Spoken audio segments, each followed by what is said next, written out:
মৰমৰ ছাত্ৰ-ছাত্ৰীসকল digital school আসামলৈ তোমালোকক স্বাগতম জনাইছো। আজি মই তোমালোকৰ লগত আলোচনা কৰিম ক্লাছ 6ৰ সায়েন্স লেসন নম্বৰ 6 দ্ৰব্যৰ পৃথকীকৰণ। এই পাঠটোৰ যিখিনি অনুশীলনৰ কোৱেশ্চন আছে সেই কোৱেশ্চন আনসাৰখিনি লগতে আৰু এই পাঠটোৰ ওপৰত যিখিনি অতিৰিক্ত কোৱেশ্চন হ'ব পাৰে সেই গোটেইখিনি এইটো ভিডিঅ'ত আলোচনা কৰিম। ভিডিঅ'টো শেষলৈ চাই থাকিবা আৰু এতিয়ালৈকে যদি আমাৰ চেনেলটো সাবস্ক্ৰাইব কৰা নাই তেনেহলে এতিয়া সাবস্ক্ৰাইব কৰি লোৱা, কাৰণ আমাৰ চেনেলত তোমালোকে ক্লাছ 6ৰ পৰা 10 লৈকে সকলো সাবজেক্টৰ কোৱেশ্চন আনসাৰৰ ওপৰত ভিডিঅ' পাবা। আহা এতিয়া আৰম্ভ কৰিম। প্ৰথমটো কোৱেশ্চন আছে যে শুদ্ধ উত্তৰৰ গলটো সম্পূৰ্ণকৈ পূৰ কৰা। ইয়াতে অপচনাল কোৱেশ্চন এইবোৰ মানে অপচন দিয়া আছে ইয়াতে 4টা। মই অপচনবিলাক দিয়া নাই, ডাইৰেক্ট এনসাৰটোৱে দি দিছো। ইয়াতে চোৱা তলৰ কোনটো মিশ্ৰণ হাতেৰে পৃথক কৰিব পাৰি। ইয়াতে অপচন আছে, তাৰে ভিতৰত শুদ্ধটো হ'ব কি চাউল আৰু শিলগুটি। তাৰপিছত আছে দাইল আৰু মাহ ধুওঁতে কোনটো পদ্ধতি আমি ব্যৱহাৰ কৰোঁ, সেইটো হ'ব চালনীৰে চলা। লোহা আৰু কয়লাৰ গুড়ি পৃথকীকৰণৰ বাবে উপযুক্ত পদ্ধতি কি? চুম্বকীয় পৃথকীকৰণ। চাহৰ পৰা চাহপাত তলৰ কোনটো পদ্ধতিৰে পৃথক কৰা হয়, সেইটো হ'ব পৰিস্ৰাবন। তলত দিয়াবোৰৰ মিলোৱা, সেইটো হ'ব মিশ্ৰণ পৃথকীকৰণ পদ্ধতি কি? পানীত থকা বোকা, এইটো কি হ'ব একেলগে দি দিছো ইয়াতে চোৱা, এইটো হ'ব পৰিস্ৰাবন। বোকা পানীত থকা ফিটকিৰি, এইটো হ'ব কি জবা বা দিয়া। উচ্চ বেগত মিশ্ৰণটো ঘূৰোৱা, সেইটো হ'ব মথন। বাদামৰ তেল আৰু পানী, এইটো হ'ব আচৰণ। বালি আৰু লৌৰ গুড়ি, এইটো হ'ব কি চুম্বকীয় পৃথকীকৰণ। পানীত দ্ৰৱীভূত নিমখ, এইটো হ'ব পৰিস্ৰাবনৰ পিছত বাষ্পীভৱন। চাউলত থকাটো, এইটো হ'ব কি বাষ্পীভৱন। তাৰপিছত খালী ঠাই পূৰ কৰিব লাগে। জাবৰৰ দমৰ পৰা লৌহ টুকুৰা পৃথক কৰিবলৈ কি চুম্বকীয় পৃথকীকৰণ পদ্ধতি ব্যৱহাৰ কৰা হয়। দুটা মিহলি নোহোৱা জুলীয়া দ্ৰব্য কি আচৰণ পদ্ধতি হয় পৃথক কৰিব পাৰি। আটা আৰু তুঁহ কি চালনীৰে চলা পদ্ধতিৰে পৃথক কৰিব পাৰি। জবা বা দিয়া পদ্ধতিৰে খেৰৰ পৰা ঘেঁহু পৃথক কৰিব পাৰি। বালি পানীৰ মিশ্ৰণ এটাৰ পৃথকীকৰণ কৰোঁতে পানীৰ কণিকাবোৰ ফিল্টাৰ কাগজৰ ছিদ্ৰবোৰৰ মাজেদি সৰকি যায়, কাৰণ পানীৰ কণিকাবোৰ সৰু আৰু বালিৰ কণিকাবোৰ কি ডাঙৰ। ইয়াতে যিখিনি তোমালোকৰ চোৱা এইটো কি আছে খালী ঠাই পূৰ কৰিব লাগে। ইয়াতে যিখিনি হালধীয়া ৰঙেৰে কিবা আছে সেইখিনি তোমালোকৰ খালী ঠাই, এইখিনি মানে এনসাৰ চোৱা গোটেইখিনি দিয়া আছে ইয়াতে। তাৰপিছত চোৱা কি আছে তলৰ প্ৰশ্নবোৰৰ উত্তৰ দিয়া। নিমখ আৰু বালিৰ মিশ্ৰণ কিদৰে পৃথক কৰিবা, সেইটো উত্তৰ কি হ'ব নিমখ আৰু বালিৰ মিশ্ৰণ পৃথক কৰিবলৈ প্ৰথমে মিশ্ৰণটোত পানী যোগ কৰি নিমখ দ্ৰৱীভূত কৰা হয়। তাৰ পিছত পৰিস্ৰাবন পদ্ধতিৰে বালি আঁতৰোৱা হয়। ফিল্টাৰ কাগজত বালি থাকি যায় আৰু নিমখীয়া পানী পৃথক হয়। এনেকৈ কৰিলে হৈ যাব। নাৰিকল তেল আৰু পানীৰ মিশ্ৰণ পৃথকীকৰণৰ বাবে এটা পদ্ধতি আগবঢ়োৱা। এইটো কি হ'ব নাৰিকল তেল আৰু পানীৰ মিশ্ৰণ পৃথক কৰিবলৈ আচৰণ পদ্ধতিৰ ব্যৱহাৰ কৰা হয়। তেল আৰু পানী মিহলি নোহোৱাৰ তৰল তেল পানীতকৈ লঘু হোৱাৰ বাবে ওপৰত উঠি আহে। তাৰপিছত এটা বিভাজক ফানেলৰ সহায়ত তেল আৰু পানী পৃথক কৰিব পাৰি। এইবোৰ তোমালোকৰ মানে সায়েন্সৰ এইবোৰ তোমালোকে পৰীক্ষা নিৰীক্ষাৰ জৰিয়তে এইবোৰ উলিয়াব পাৰা। ইয়াতে দিছে এইবোৰ তোমালোকে। নিমখীয়া পানীৰ পৰা নিমখ কেনেদৰে পৃথক কৰিবা। নিমখীয়া পানীৰ পৰা নিমখ পৃথক কৰিবলৈ কি কৰিব লাগে বাষ্পীভৱন পদ্ধতিৰ ব্যৱহাৰ কৰা হয়। নিমখীয়া পানী গৰম কৰিলে পানী বাষ্প হৈ উৰি যায় আৰু নিমখ পাত্ৰত থাকি যায়। তাৰপিছত আছে কি তলৰ মিশ্ৰণবোৰত থকা উপাদানবোৰৰ কি ধৰ্মৰ বাবে সিহঁতক পৃথক কৰিব পৰা যায়। নিমখ আৰু চকৰ গুড়ি, এইটো কি হ'ব নিমখ পানীত দ্ৰৱীভূত হয় কিন্তু চকৰ গুড়ি কি নহয়। এই দ্ৰৱণীয়তাৰ পাৰ্থক্যৰ বাবে পৰিস্ৰাবন আৰু বাষ্পীভৱন পদ্ধতিৰে পৃথক কৰিব পাৰি। তাৰপিছত আছে কি ধান আৰু খেৰ। ইয়াত ধানৰ তুলনাত খেৰ কি লঘু। এই ওজনৰ পাৰ্থক্যৰ বাবে জবা দিয়া পদ্ধতিৰে খেৰ উৰুৱাই পৃথক কৰিব পাৰি।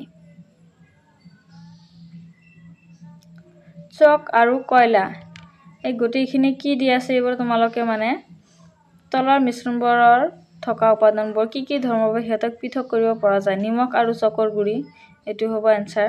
তাৰপিছত আছে ধান আৰু খেৰ। ধানটো কি ধানৰ তুলনাত খেৰটো কি লঘু। ইয়াৰ ওজনৰ পাৰ্থক্যৰ বাবে কি বা দিয়া পদ্ধতিৰে কি খেৰ উৰুৱাই পৃথক কৰিব পাৰি। চক আৰু কয়লা। চক আৰু কয়লাৰ ৰং আৰু আকাৰ কি ভিন্ন? এই দৃশ্যগত পাৰ্থক্যৰ বাবে হাতেৰে বাছি পৃথক কৰিব পাৰি। চকটো কি হয় বগা আৰু কয়লাটো কি হয় কলা। তো ইয়াতে মানে ৰঙৰ কাৰণে মানে ভিন্নৰ কাৰণে পাৰ্থক্য মানে হাতেৰে পৃথক কৰিব পাৰি। লোদ টুকুৰা আৰু কাঠৰ গুৰি। ল' চুম্বকৰ প্ৰতি আকৰ্ষিত হয়, কিন্তু কাঠৰ গুৰি কি নহয়। এই চুম্বকীয় ধৰ্মৰ বাবে চুম্বকীয় পৃথকীকৰণ পদ্ধতিৰে পৃথক কৰিব পাৰি। বালি আৰু চাউল। বালি আৰু চাউলৰ আকাৰ আৰু ঘনত্ব ভিন্ন। চালনীৰে চলা বা হাতেৰে বাছি পৃথক কৰিব পাৰি। বালি আৰু চাউলটো, বালিটো মিহি হয়, চাউলটো অলপ ডাঙৰ হয়। সাগৰৰ পানীৰ পৰা নিমখ কেনেদৰে আহৰণ কৰা হয়? সাগৰৰ পানীৰ পৰা নিমখ আহৰণৰ বাবে বাষ্পীভৱন পদ্ধতি ব্যৱহাৰ কৰা হয়। সাগৰৰ পানী কি খাদ্যত জমা কৰি ৰ'দত শুকুৱালে পানী বাষ্প হৈ উৰি যায় আৰু নিমখ স্ফটিক হিচাপে থাকি যায়। তাৰপিছত আছে মিশ্ৰণ এটাৰ পৰা উপাদানবোৰ পৃথক কৰিবৰ বাবে উপযুক্ত পদ্ধতি কিদৰে নিৰ্ধাৰণ কৰা হয়? উত্তৰ কি হ'ব? মিশ্ৰণৰ উপাদানবোৰৰ ভৌতিক ধৰ্ম যেনে আকাৰ, ওজন, দ্ৰৱণীয়তা, চুম্বকীয় ধৰ্ম, ঘনত্ব আদিৰ ওপৰত ভিত্তি কৰি উপযুক্ত পদ্ধতি নিৰ্ধাৰণ কৰা হয়। উদাহৰণস্বৰূপে ইয়াতে কি আছে? আকাৰৰ পাৰ্থক্য থাকিলে যেনেকুৱা চালনীৰে চলা বা হাতেৰে বচা। দ্ৰৱণীয়তাৰ পাৰ্থক্য থাকিলে কি পৰিস্ৰাবন বা বাষ্পীভৱন। চুম্বকীয় ধৰ্ম থাকিলে চুম্বকীয় পৃথকীকৰণ। ওজনৰ পাৰ্থক্য থাকিলে জমা বা বাদ দিয়া। তাৰপিছত কি আছে? নদীৰ বোকা পানীৰ পৰা ফটফটীয়া পানী পাবৰ বাবে ব্যৱহাৰ কৰিব পৰা সকলোবোৰ পদ্ধতিৰ নাম কি হ'ব? সেইবোৰ জমা বা বাদ দিয়া মানে বোকাৰ সৰু কণা আঁতৰাবলৈ। পৰিস্ৰাবন সেইটো কি হ'ব? ফিল্টাৰ কাগজৰ সহায়ত বোকা পৃথক কৰিবলৈ। মথন উচ্চ বেগত ঘূৰাই সৰু কণা পৃথক কৰিবলৈ। 4 নম্বৰ ফিটিকিৰ সহায়ত জমা কৰা মানে ফিটিকিৰি যোগ কৰি বোকাৰ কণা তলত জমা কৰি পানী পৃথক কৰা।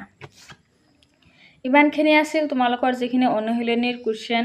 সেই কুৱেশ্যনৰ লগতে এনচাৰখিনি দিয়া হৈছে। তাৰপিছত চোৱা যিখিনি এডিশ্যনেল কুৱেশ্যন হ'ব পাৰে মানে অতিৰিক্ত কুৱেশ্যন এই পাঠটোৰ ওপৰত।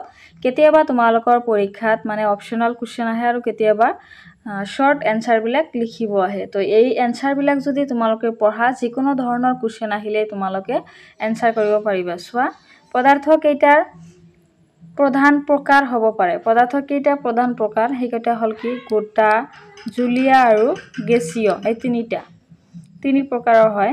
দ্ৰব্য আৰু মিশ্ৰৰ মাজত মূল পাৰ্থক্য কি? দ্ৰব্যবিধ কি বিশুদ্ধ পদাৰ্থৰে গঠিত, আনহাতে মিশ্ৰটো কি 2 বা ততোধিক দ্ৰব্যৰে গঠিত। মাটি এটা মিশ্ৰৰ উদাহৰণ কিয়? মাটিত কি থাকে? বোকা, বালি আৰু শিলগুটিৰ দৰে একাধিক দ্ৰব্য থাকে। তো মাটিটো কি হয়? এটা মিশ্ৰ হয়। হাতেৰে বচা পদ্ধতিৰে কি ধৰণৰ মিশ্ৰ পৃথক কৰিব পাৰি? আকাৰ, আকৃতি বা বৰণ ভিন্ন হোৱা মিশ্ৰণৰ উপাদান হাতেৰে বচা পদ্ধতিৰে পৃথক কৰিব পাৰি। যিবোৰ আকাৰ আকৃতি আছে আৰু বৰণটো মানে ৰংটো ভিন্ন ভিন্ন হয় সেইবিলাক মিশ্ৰণ আমি কি হাতেৰে বাছি পৃথক কৰিব পাৰোঁ। চালনীৰে চলা পদ্ধতিৰ মূল উদ্দেশ্য কি? ভিন্ন আকাৰৰ উপাদান যেনে চাউলৰ পৰা ধান পৃথক কৰা। মৰণা মৰা পদ্ধতিৰে কি পৃথক কৰা হয়? সেইটো হ'ল খাদ্যশস্যৰ গা-গছৰ পৰা বীজ পৃথক কৰা হয়। শস্য জৰা বা বাদ দিয়া পদ্ধতিৰ সহায়ত কি আঁতৰোৱা হয়? পাতল উপাদান যেনে পাতৰ চিঙা অংশ, পতান আৰু ধূলি-বালি আঁতৰোৱা হয়। অৱক্ষেপণ পদ্ধতিৰে কি ধৰণৰ দ্ৰব্য পৃথক কৰা হয়? গধুৰ গোটা দ্ৰব্য যেনে চাউল বা চাহপাত জুলীয়া দ্ৰব্যৰ পৰা পৃথক কৰা হয়।